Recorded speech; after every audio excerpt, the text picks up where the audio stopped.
Hello viewers, and a warm welcome to the show this evening.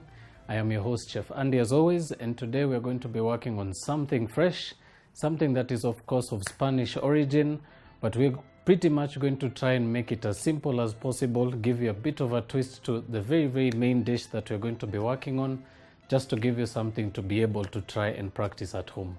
But before I begin the dish of today, I'm of course going to introduce my guest on the show. You may have of course seen her on the show before, but I managed to convince her to come back once more to actually maybe take part and learn something new and something fresh to try as well. Becky?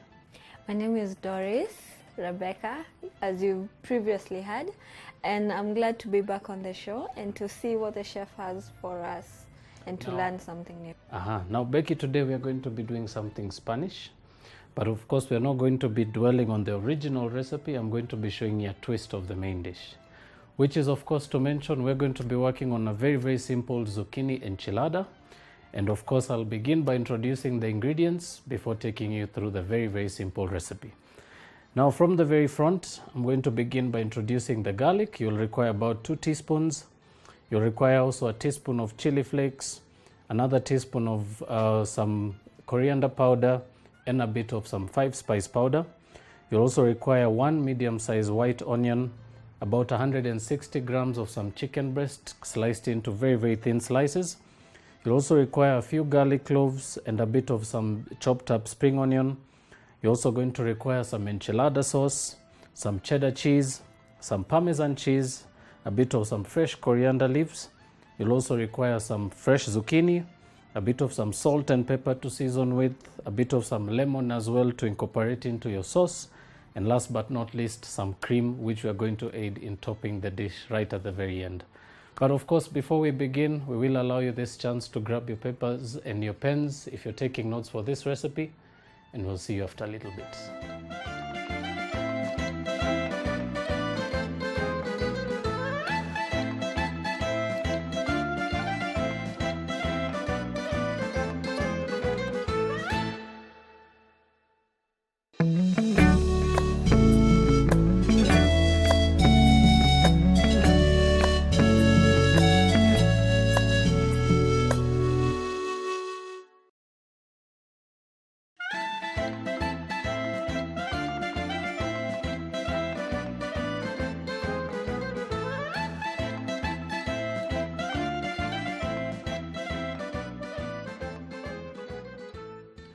Hello viewers, and welcome back. If you're just tuning in, we've pretty much just introduced the ingredients and the name of the dish that we're going to be working through today.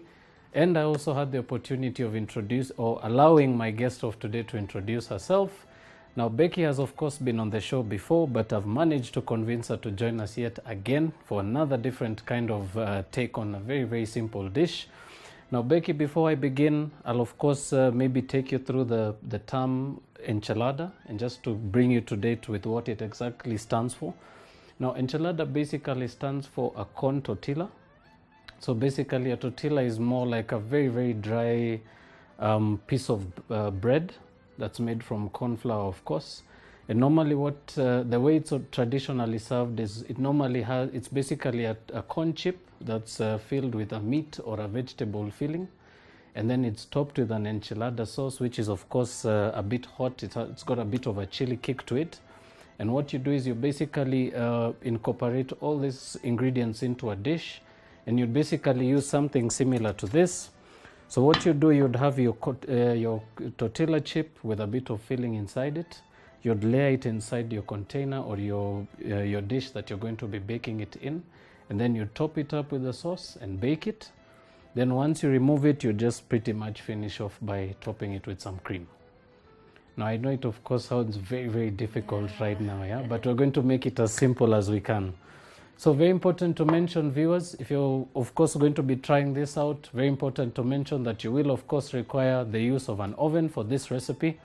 You will also of course require an oven-proof dish. Any particular form of any particular material could work, so you can actually use one that's a glass one like the one we have on the set today. You can of course also use a ceramic one or even a stainless steel. Any particular dish that you may be able to bake in the oven without cracking will actually work for this process. So very, very important, always try and make sure before you proceed to bake your dish in the oven, make sure that the container that you're going to be using in there is of course oven proof, and that it may not actually shatter once it gets in there and is really hit with that extensive amount of heat. Now next up, we're also going to be, as I mentioned, we're going to be bringing a twist to this very simple dish. We're of course not going to be using the corn tortilla as we normally would on the original recipe. We're going to be making it a little more vegetarian, so I'm going to be using some zucchini. Now for this, you're going to of course require a peeler for this particular stage. Now I'm just going to illustrate basically how we are going to get our nice thin zucchini for this recipe. So all you need to do is begin by slicing off the end or the roots, the stem end of your zucchini. And all you need to do is using a potato peeler or any particular peeler you can find. You basically just begin by slicing that very, very thinly from one end to the other. And you'll basically repeat the same process until you've got a few slices of the same. And the reason why we are going to be using the peeler in place of a knife is just so that we can actually get the exact same thickness right through. So that being mentioned, very important to remember, if you're going to be slicing vegetables, some of these tools, these kitchen tools are very, very handy. You can of course be able to get some even good slices, especially when you're trying to get a uniform consistency. And they will of course save you the effort of trying to match the procedure all through the right through the process to the very end. Something also to mention, it's a very, very simple sauce that we're going to use. So basically an enchilada sauce is basically a tomato sauce that is of course incorporating some tomatoes, onions, garlic, ginger, a bit of herbs. And it's also got a small kick of chili, which of course encompasses around the Spanish cuisine, which is very, very famous for being a little spicy. We're also going to be bringing a twist to this by adding a few ingredients that are not of course the original, which is of course the coriander powder and the 5-spice powder. Now before we begin, very, very important that we begin by making the filling for our enchiladas. So I'll of course ask you to turn on the heat for us. And while Becky does so, I'm also going to take out some of the zucchini that we actually managed to slice earlier before the beginning of the show. So as you can be able to see, very, very simple process that you can be able to do in advance.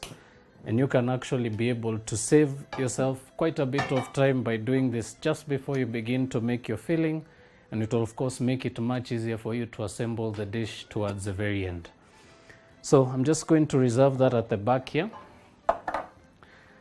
Right, now Becky, we're going to start very, very simply. We're going to of course incorporate our sauce and the chicken and of course our spices.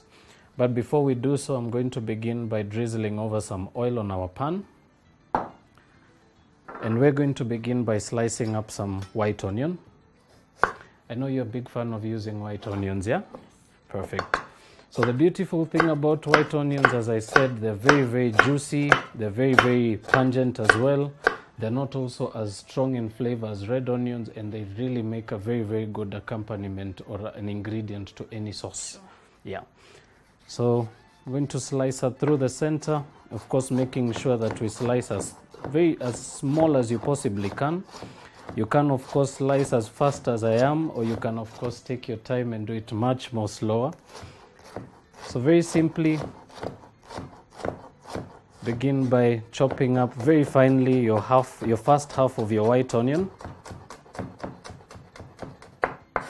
Simple as that. And just proceed to do the same thing with the other piece. So I like to use a very simple process for that. I begin by slicing over the top, but of course not all the way to the very end. And just proceed to slice the same way right across the onion. And this of course makes it easier to get that very, very small size. Right, then slice through once more and finish by chopping that nice and fine.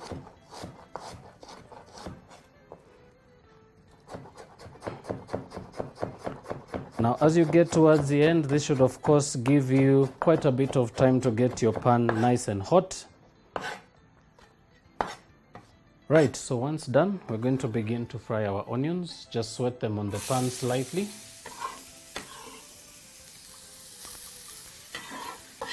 Right, so very important that you sweat your onions very, very briefly. Remember, you're not, of course, trying to give them a bit of color. You are, of course, just basically extracting the beautiful juices from them, allowing them to soften very, very briefly, and then you can proceed to add the rest of your ingredients. So to that, we're going to add our cumin powder. And you can just continue mixing through. Also going to add our coriander powder and our 5-spice powder. Right, so very, very importantly, remember this is a sauce that you do want to retain its thickness and consistency. And very important to also mention, you may not, of course, want to add any water because it will thin your sauce quite a little bit. But of course, once your pan begins to dry up, you can, of course, add a little bit more oil. Remember, of course, by adding water, this will thin the sauce, making it a little harder to get the consistency that you're looking for. So you can, of course, be able to use such ingredients as cream, especially when making the sauce, in place of water. This will, of course, aid in keeping the sauce nice and thick, and it will, of course, also be able to coat your enchiladas once they go into the oven. Right, now once those are fully cooked and you get the beautiful aroma from your spices, you're going to add our chicken. So I'm just going to split those pieces around. So we're using chicken breast for this recipe. About 160, 150 grams should do for a small amount for maybe one person or one portion.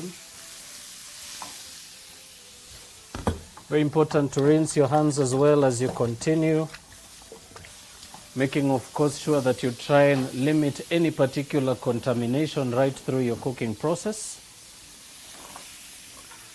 And of course, once more, also very important to turn your board over. If you do have a separate knife or a spare knife that you do have, you can of course also switch that around. Right, so as that continues to cook, your pan will of course dry up very, very fast as you proceed. So I'm also going to add just a little bit more oil once more. So this is of course quite a dish that's quite high in calories. So very, very important to mention, if you're looking at an alternative that can actually be a weight losing recipe, it's actually not one that I would recommend because of the fact that it does contain quite a bit of carbs, and it's of course very, very high in calories. You can also see that we're going to be incorporating 2 kinds of cheeses to this dish, which of course makes it a very, very weak kind of alternative if you're thinking of making a vegetarian dish. Right, so once your chicken continues to brown, I'm going to just add a little bit of cream into that. And the beautiful thing with the cream, it's also going to aid in tenderizing the chicken quite nicely. It'll also make it possible for us to get those spices to coat onto the chicken. And of course, while we continue to cook that, do take this opportunity to begin to reheat your oven. So I'm just going to turn that on, setting it at about 180 degrees. Do of course remember to do this in advance. You do of course want your oven to be nice and hot before you begin. And of course also very important, remember to also prepare your casserole dish that you will be using for this recipe. So you can of course simply drizzle a bit of oil inside, and by using a brush, just proceed to brush a bit of the oil right around the sides and the base of your casserole dish, making sure of course to go around maybe about 2 or 3 times just to make sure the coating of your oil is nice and even.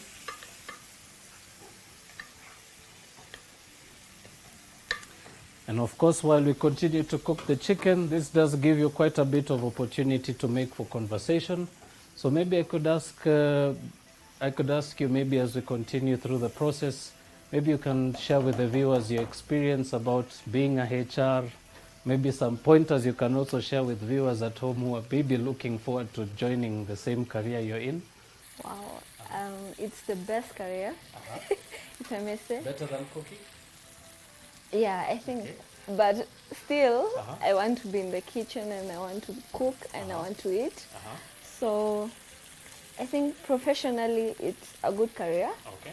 And as long as the person is a hard nut to crack, if I may use that term, and is daring and open-minded to a lot of things, because you know HR is all about learning how to relate to other people and being at the center of business.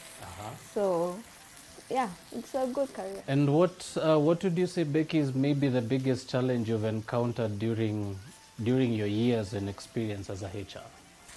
The biggest challenge, wow.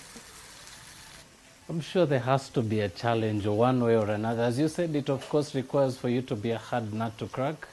So does it call for you to be a very strict human being? Do you have to like cut out your fun in life, anything of the sort? You should not be afraid of having enemies. I mean, like in the workplace, you can expect anything. So I've lost friends, I've maintained friends, I've made friends, I've made enemies. So yeah, just trying to find a balance between that and saying that it's okay even when I lose 1,000,001 people in my life.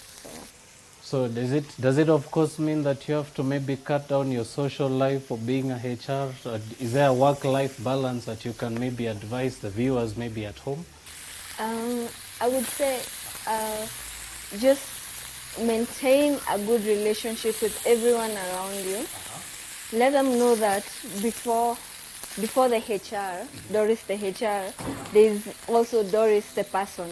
There's Doris the outgoing, free-spirited, open and social person. But there's also the aspect of you have to maintain professionalism. And when it comes to work, no one wants jokes. That's a very, very nice and handy pointer. Now, of course, as we continue, I'm also going to proceed to add our enchilada sauce. And I'm only going to add small amounts at this stage. This is basically just to flavor our chicken with. And then very important, also always remember to have some in store as well. You will, of course, need to coat your enchiladas a little later. So make sure to, of course, reserve quite a bit of sauce. So for maybe a portion of one, I've pretty much reserved about 1.5 cups of enchilada sauce. You can, of course, reserve much more just to make sure that you actually have enough sauce to carry you right through the plating process. Right, so once your sauce is cooked in, I'm also going to add to that some spring onions. This is, of course, now to build on the flavor. And we're also going to be adding about 3 garlic cloves, which I'm, of course, going to chop up very, very thin. Now, Becky, also to find out about how much passion does it require to be a HR? Did you, of course, stumble in this career by chance, or was someone influential to you, who maybe convinced you to join the field? Let me not lie. At first, I wasn't going to do HR.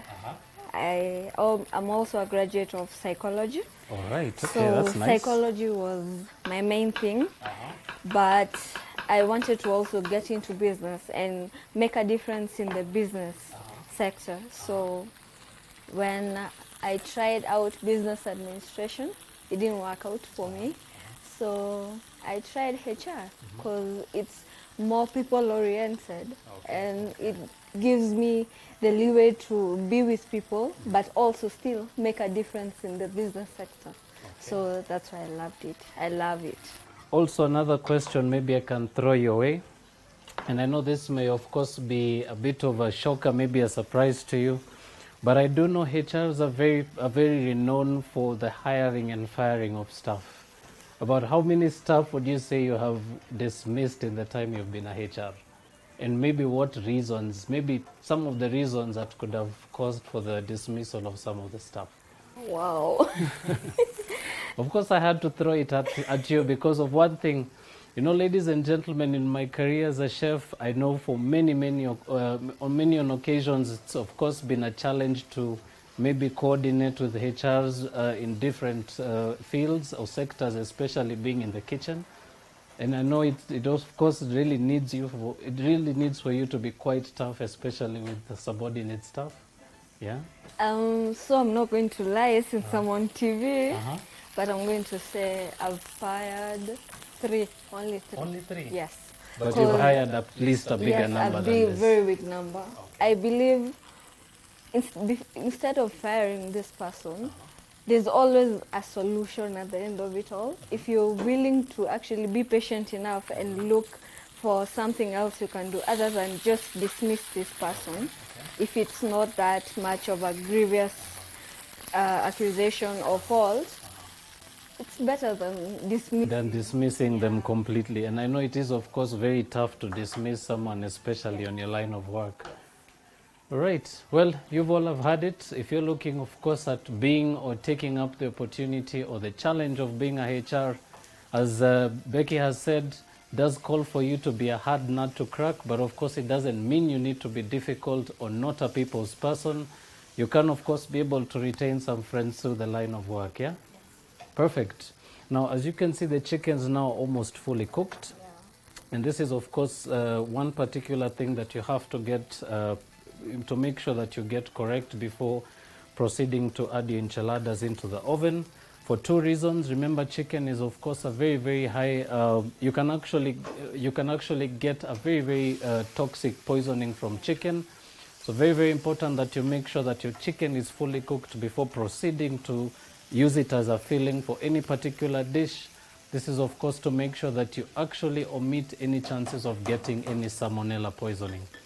Right, so once that is done, you can, of course, proceed to turn that off completely. Right, now as we allow the chicken to cool off, we'll of course also begin to assemble the rest of our ingredients, of course, for everything that we're going to be incorporating to our enchilada. So I like to start the process nice and simply by spreading a bit of the sauce at the base of our casserole dish. This is, of course, to make sure that we get a nice even coating both at the top and the bottom.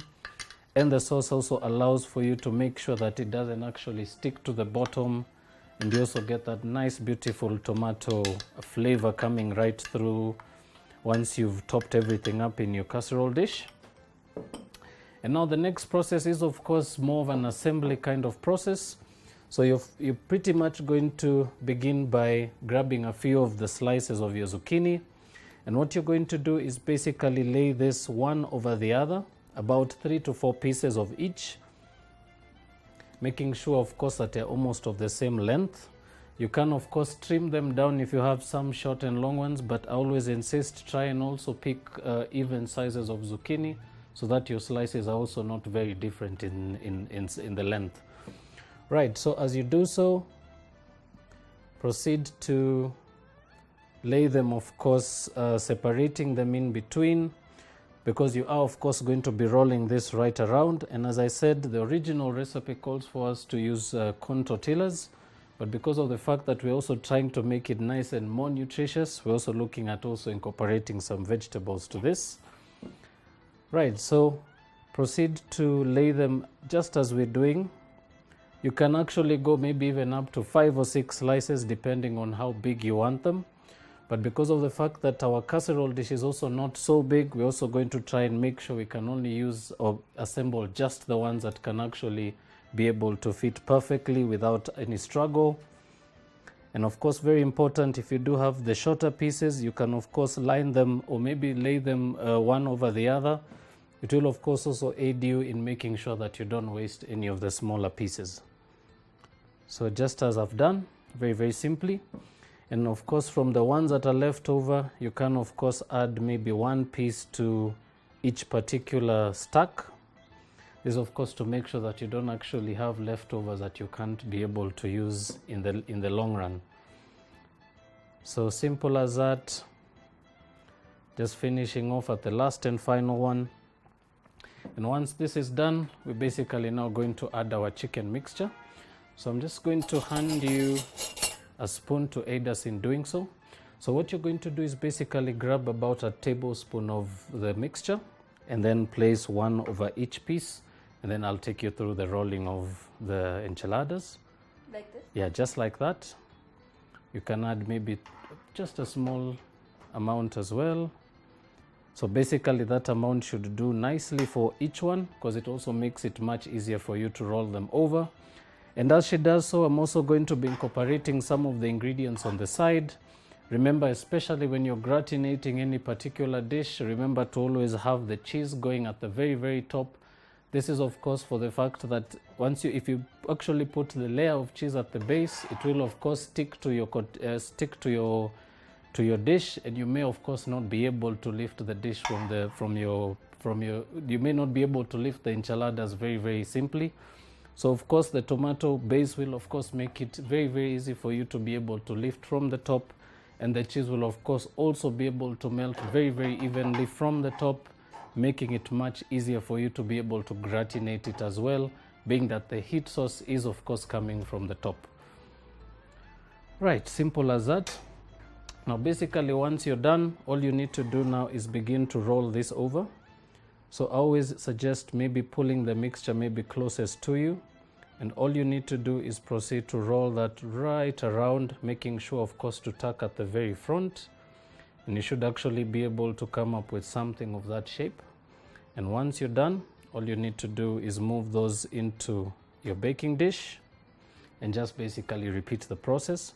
So basically the idea of overlapping them was basically to make sure that they can actually fold over together and the mixture won't of course spill once you lift. So we're going to proceed to finish that off. Once more, repeating the same process all through. And as I mentioned, it's not a very, very difficult recipe to try out, but it does of course call for a bit of patience and attention. Right, so coming over to the third piece, same thing, making of course sure that you actually tuck the zucchini before of course rolling to the very end. This will make it always much easier to be able to lift the mixture. So proceed to do the same thing to the very end. And of course, very important to make sure that your seasoning is just right before proceeding to fill in your enchiladas. Very important that you also have a nice abundance of flavor and spice in your mixture, just so that your chicken is not also very, very bland. Right, so for the last and final piece, once more roll that right over and proceed to add that to your baking dish. And of course, on many occasions you may wonder what to do with the rest of the mixture. So what you can do is you can scoop some of the mixture and just fill the sides, making of course sure that you even it out. And this of course is always a process that makes it very, very handy to of course not leave out any of the filling. You may of course on many occasions happen to have a filling that you may not be able to reuse maybe in the span of the same day or maybe 2 to 3 days. And due to the fact that this will of course not last very, very long in a refrigerator, very important that you actually don't waste your mixture. You can of course fill in the sides of your dish, and this will of course also make sure that you don't waste any of your ingredients. Right, now coming to the very end, you can finish that off. Perfect. Right, so basically once that is done, proceed to level out the mixture over the sides, just as we've done. And you can now proceed to jump on to the next step. So the next thing we're going to do is you're basically going to pour some of the sauce over each piece, making sure, just run it right over the top. And then very, very important that when you're doing so, always begin by spreading equal amounts on each piece as you continue, just so that you of course don't have too much mixture on one side of your dish and have the rest of the dish not completely covered in your sauce. You can of course also look for different alternatives, such as using a ladle. You can maybe work your way maybe lengthways or widthways, And this will of course make sure that the leveling of your sauce is basically consistent from the beginning to the end.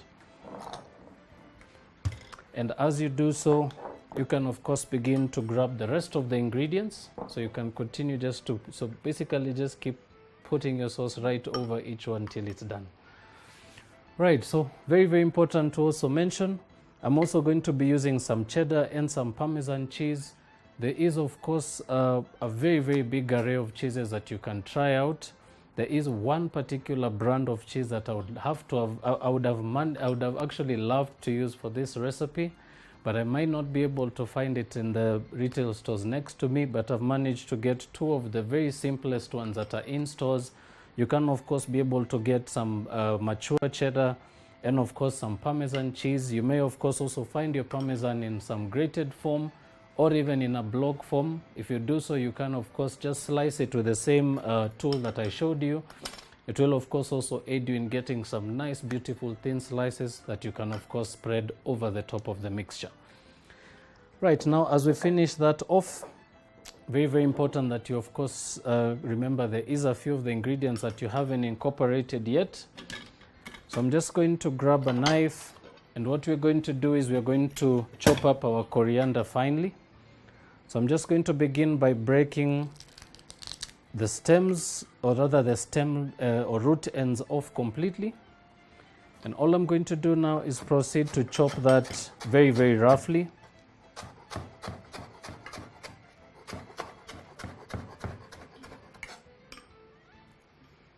Simple as that. And now you can of course use about half of that to just garnish over the top, and you can of course reserve some that you could add right at the very end as you continue to plating.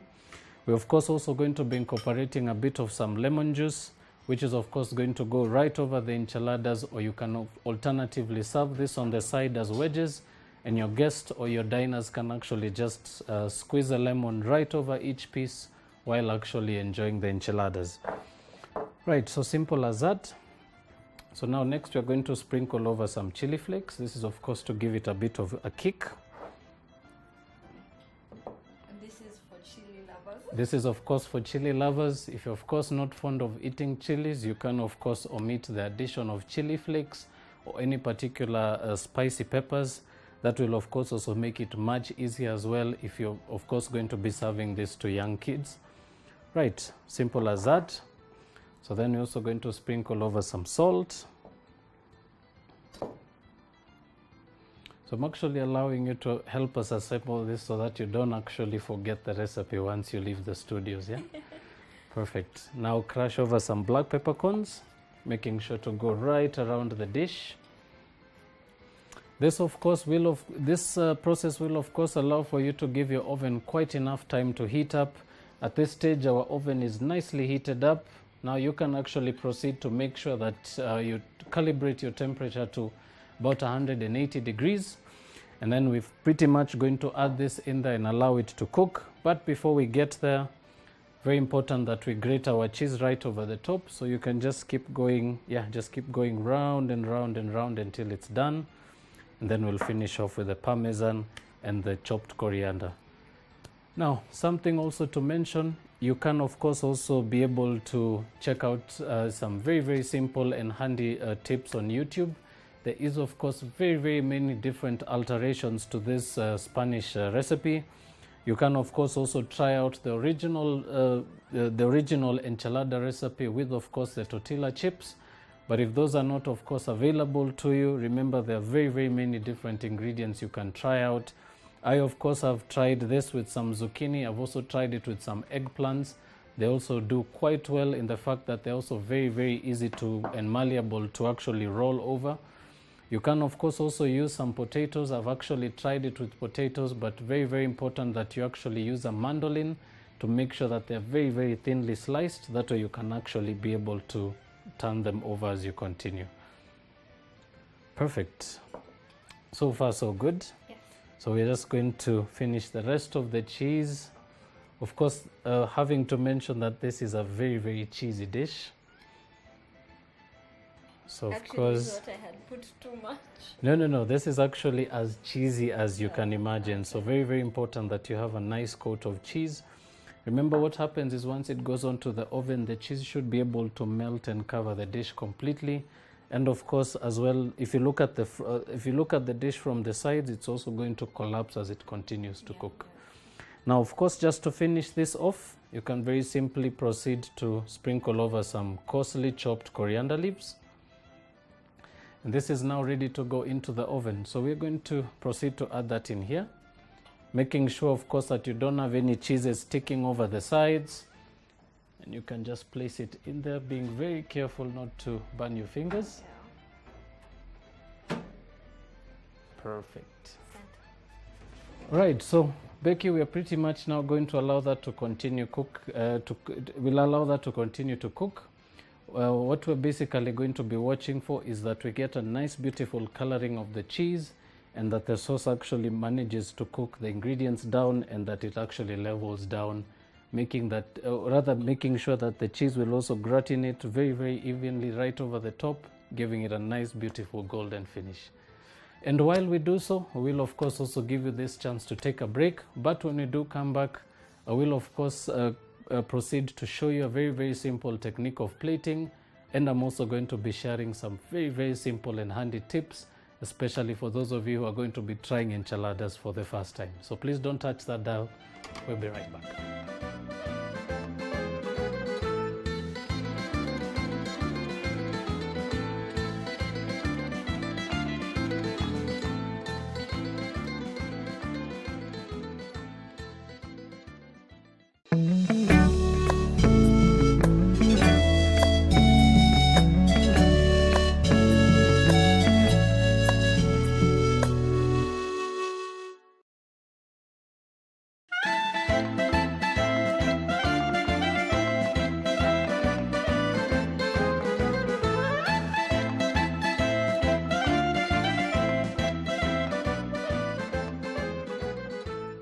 Hello viewers, and welcome back. If you've just tuned in, you may have missed out on a lot that we've managed to cover today, but do remember you can recap on this through our YouTube channel, that's BrandPlus TV Kenya.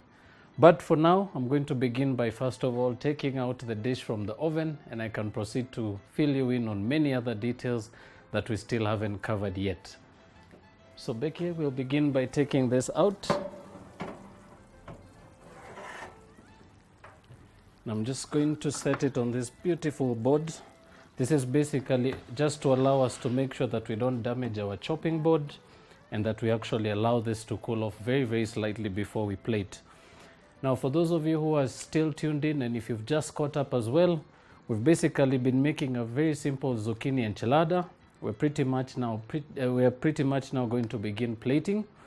So very, very simply, all you need to do at this stage is proceed to use a slotted spoon or any particular slicing tool that you may have in your kitchen, and begin by cracking right through that cheese crust right over the top. Be sure to make sure that you actually feel the bottom of the dish before proceeding to lift. This is of course just to make sure that you can actually lift the whole dish right from the very bottom. And proceed to lift very, very gently and slide that onto a plate. Of course, be sure to also allow for any excess juices to just pour out. This is of course just to make sure that you don't mess up the plate that you're going to be plating this dish on. And proceed to slide that very, very gently onto your plate. And now, of course, very, very simply, as I said, some very, very simple serving suggestions. You can, of course, always proceed to squeeze a lemon right over the dish, or you can actually just proceed to slice some lemon wedges, making sure, of course, to remove the core and the seeds before adding those onto the plate. And this, of course, will always aid in giving the dish a very, very beautiful, refreshing flavor. It will, of course, also accentuate the intensity of the spices that you already added initially, giving a very, very beautiful and warm feeling in the mouth. Now, as I mentioned earlier in the show, a very, very simple twist on a very, very classic dish, a Spanish dish in origin.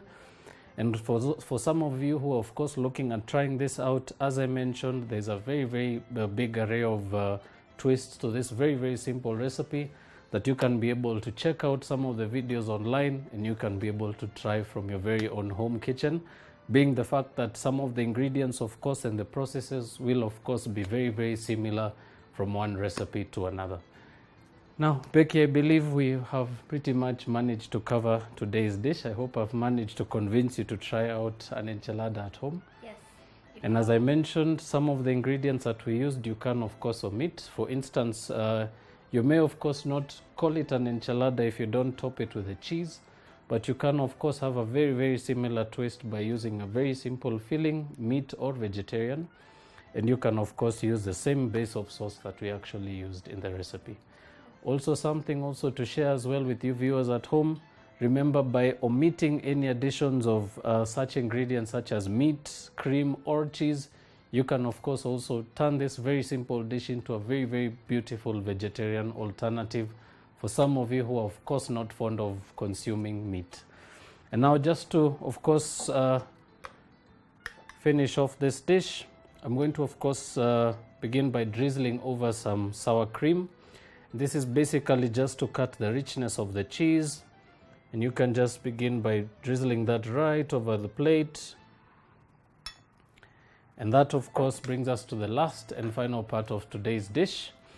I would of course ask Becky to taste it, but because it's still very hot, I'm going to allow you to taste it off the set. I hope you don't mind. I don't. But I will maybe ask you to maybe share with the viewers a very simple tip that I like to share on the show before I close up. And this is basically to tell the viewers or give the viewers maybe a directive of how you managed to join us on the show today.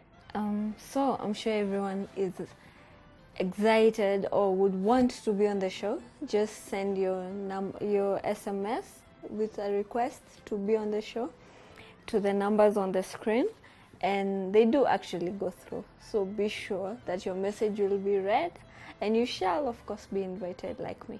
Thank you. Thank you very much.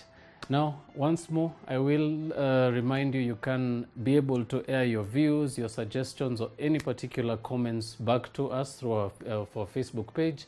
That's BrandPlus TV Kenya.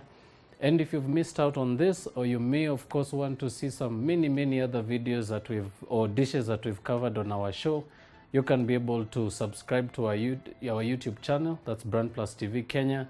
There you should actually be able to find some very good vegetarian and non-vegetarian alternatives that you all can be able to try at home. Becky, I think we can wrap up the show now, and I'm sure you're dying to taste this. Yeah. Perfect. So once more, thank you once again for tuning in this far. Do stay blessed, and until the next episode, do have a lovely evening, and see you soon.